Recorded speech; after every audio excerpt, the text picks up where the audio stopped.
कक्षा 10 का चैप्टर पहला है सत्ता की साझेदारी।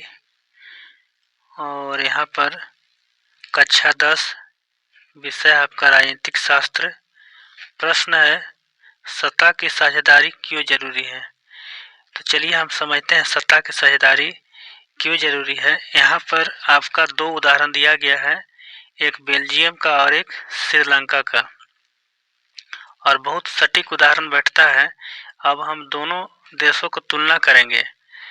अब यहाँ पर पहला है यूरोप का यह देश है बेल्जियम, और इसकी आबादी जो है हरियाणा से आधी है।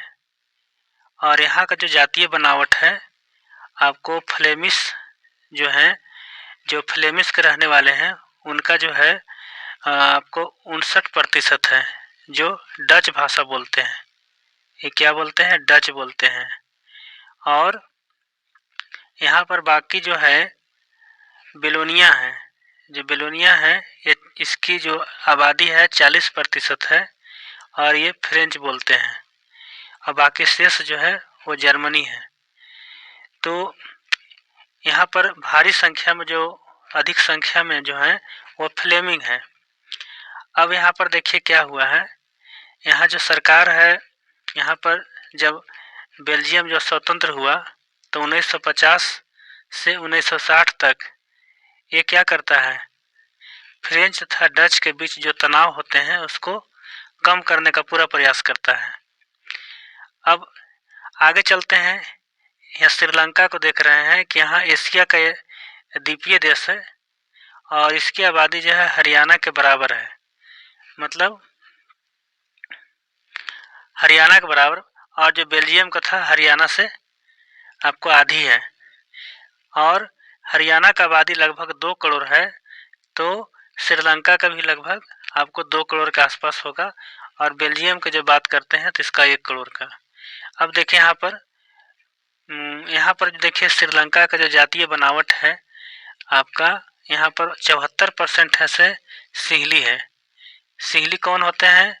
ये श्रीलंका के मूलवासी कहे जाते हैं, मतलब ये मूल रूप से श्रीलंका के निवासी मानते हैं। उसके बाद यहाँ पर देख रहे हैं कि 18% जो है वह तमिल है, और बाकी अन्य 8% लोग हैं। तो अब देखिए यहाँ पर जो तमिल है वह 2 भागों में बटा हुआ है। 13% श्रीलंकाई मूल के तमिल है, और 5% है से हिंदुस्तानी मूल के तमिल है। तो अब देखिए यहाँ दोनों में क्या अंतर है, बस यहाँ पर समझना हमको जरूरी है कि ये सरकार है से 1950। देखिए दोनों का जो यहाँ पर जो संविधान बना वो लगभग दोनों का सेम है, मैंने 2-4 साल का अंतर है। यहाँ पर आपका जो है बेल्जियम 1950 से में, और यहाँ पर श्रीलंका 1956 में, 6 साल का अंतर है। अब देखिए यहाँ पर जो बेल्जियम में है आपका 1950 से 60 के बीच, जो यहाँ पर डच और फ्रेंच के बीच जो संघर्ष हुआ, तो यहाँ की सरकार क्या करती है, ये है से दोनों को लोगों को मैंने सत्ता के रूप में, मतलब दोनों को सत्ता के विभाजन के लिए यह ऐसा सहारा लेता है कि जिसकी जनसंख्या जितनी है उसकी साझेदारी उतनी होना चाहिए। मतलब सभी वर्ग को यहाँ पर भागीदारी सुनिश्चित किया। और यहाँ पर बेल्जियम में एक नियम ये भी लगाया कि जब तक सभी लोग के जो हैं यहाँ पर भाषा के लोग हैं वो जब तक सहमति नहीं दे देते हैं तब तक कोई कानून नहीं बनता। तब क्या देखिए इसका परिणाम क्या हुआ बेल्जियम का, कि यह लगाया कि जिसकी जनसंख्या जितनी सत्ता की साझेदारी उतनी। इसी तर्ज पर यहाँ से काम किया गया। तो संघर्ष बहुत कम समय चला, मतलब ये 10 साल में जो है आपको पूरा क्लियर हो गया। 10 साल संघर्ष चला, बाकी यह समय अपने देश के विकास में लगाया। अब यहाँ दूसरी ओर आते हैं श्रीलंका में। तो श्रीलंका में यहाँ पर सरकार क्या किया, जस्ट बेल्जियम के विपरीत यहाँ पर है से वो यहाँ पर जो है राजनीतिक गेम चला, मतलब वो सिंहलियों को खुश करने का प्रयास किया। इसलिए क्योंकि सरकार जान रही थी कि सिंहली अगर हमको वोट दे देते हैं तो हमारी सरकार हमेशा बरकरार रहेगी, और तमिल को दरकिनार किया गया। जिसके चलते यहाँ पर क्या हुआ कि आपको 1956 से लेकर के 1909 तक आपको 55 साल तक संघर्ष चला और श्रीलंका का विकास बल्कि बिल्कुल एकदम उसका ऐसे विकास नहीं बल्कि विनाश हो गया। जातीय संघर्ष के कारण वह ऐसे उसका विकास की गति बिल्कुल धीमी हो गई और हमेशा संघर्ष में ही व्यस्त रहा।